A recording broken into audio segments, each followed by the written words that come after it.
जैसा कि आप देख रहे हैं कि इतनी भीषण गर्मी में भी ये कोरोना योद्धा समाज की सेवा में लगे हुए हैं। छत्तीसगढ़ हेल्प वेलफेयर सोसाइटी से जुड़े कोरबा के ये युवा लॉकडाउन के इस दौर में अपना सारा समय लोगों के लिए भोजन बनाने में लगाते हैं। 22 मार्च से ये लोग निरंतर अपनी सेवाएं दे रहे हैं ताकि कोई भी भूखा ना रहे। लॉकडाउन में इनकी गतिविधियों को एएस न्यूज़ 24 के कैमरे में हमने कैद किया।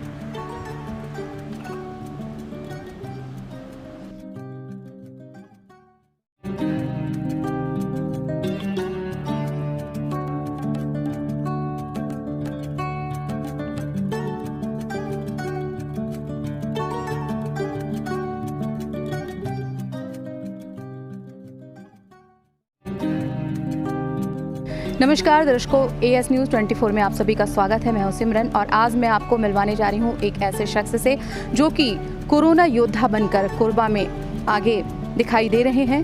हालांकि आपको मैंने पहले ही बताया था कि कई लोग हैं जो इस लड़ाई में लड़ रहे हैं, इस मुहिम में शामिल हैं, जो कि महामारी चल रही है कोरोना, जिससे निपटने के लिए शासन प्रशासन भी अपने ही स्तर पे तैयारियां कर रहा है और काफ़ी कुछ शासन प्रशासन के द्वारा भी लोगों को मदद मिल रही है। लेकिन कुछ लोग ऐसे हैं कि जो लोग अपने समय का भी ख्याल ना रखते हुए, खुद के सेहत का भी ख्याल ना रखते हुए, मतलब उन्हें चिंता नहीं है कि उनके लिए क्या हो सकता है, मतलब कुछ विपत्ति आ सकती है इस कोरोना महामारी से, ये सब चीज़ें ना सोचते हुए कुछ लोग दूसरों की मदद में लगे हुए हैं। ऐसे ही एक शख्स हैं राणा मुखर्जी, जिनसे मैं आपको मिलवाने जा रही हूँ।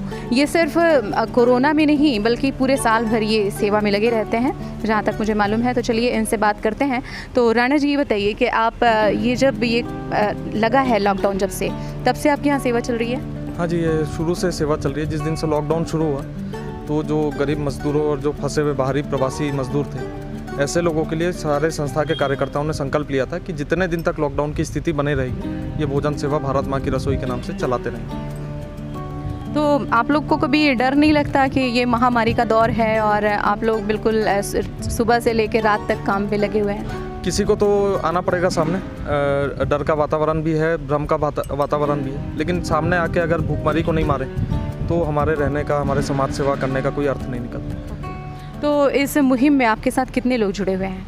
अभी 50 से ज़्यादा लोग इस दिन रात, सुबह से जिस दिन से लॉकडाउन शुरू हुआ है, दिन रात दोनों समय का भोजन बना के उसको बांटने जाना, ये लगातार चल रहा है। इसके अलावा किसी को खून की ज़रूरत है, किसी मरीज को बाहर रेफ़र करना है, ये सारी सेवाएं लगातार जारी है। यथाशक्ति हमारी संस्था के माध्यम से सारी सेवाओं का प्रचार। तो आप जो ये कर रहे हैं, लोगों की मदद कर रहे हैं, तो इसमें आपको किसी का सहयोग मिल रहा है? ये केवल आम जनता के सहयोग से, समाज के लोगों के सहयोग से हो रहा है। और इसमें केवल लोगों का भोजन नहीं, कुत्तों के लिए बिस्किट, ब्रेड और गौ माताओं और अन्य जीवों के लिए भी खान पान की व्यवस्था की जा रही है। और आप पब्लिक से कुछ कहना चाहेंगे? जो लोग खाली, मैं क्या बोलूँ, यही बोलूँगी कि जो लोग खाली उपदेश देते हैं, कुछ करते नहीं हैं, उनके लिए कुछ कहना चाहेंगे आप? बस एक ही चीज़ बोलूँगा कि हर एक रुपये भी इसके लिए महत्वपूर्ण है। आपका एक दिया हुआ एक पैसा, एक सामान किसी की भूख मिटाएगा, किसी का मुस्कान लाएगा। बस यही अपील है सभी लोगों से।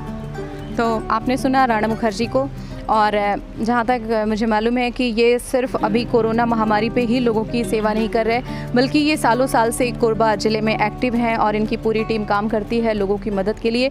वो मदद चाहे किसी भी प्रकार की हो, ये तन मन धन से करते हैं। और ऐसा ही हम चाहते हैं, हमारी जो न्यूज़ टीम है उसके माध्यम से मैं आपको यही मैसेज देना चाहूँगी कि सिर्फ घर में बैठे रहने से या फिर बातें करने से कुछ भी नहीं होता है।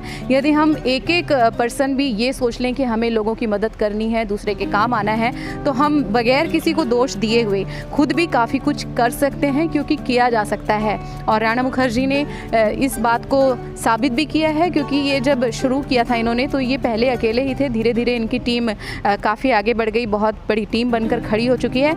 तो ऐसी पहल आप भी कर सकते हैं और हमारे देश के लोगों के लिए आप भी एक मिसाल बन सकते हैं। तो आपने देखा कि किस तरह से हर इंसान कुछ ना कुछ कर सकता है अपने देश के लिए, अपने समाज के लिए। जैसे बूंद बूंद से घड़ा भरता है, ठीक उसी प्रकार हम सभी को देश प्रेम की भावना के साथ एक दूसरे की मदद करनी चाहिए, हमेशा तत्पर रहना चाहिए। एएस न्यूज़ 24 के लिए कोरबा छत्तीसगढ़ से सिमरन कौर की रिपोर्ट।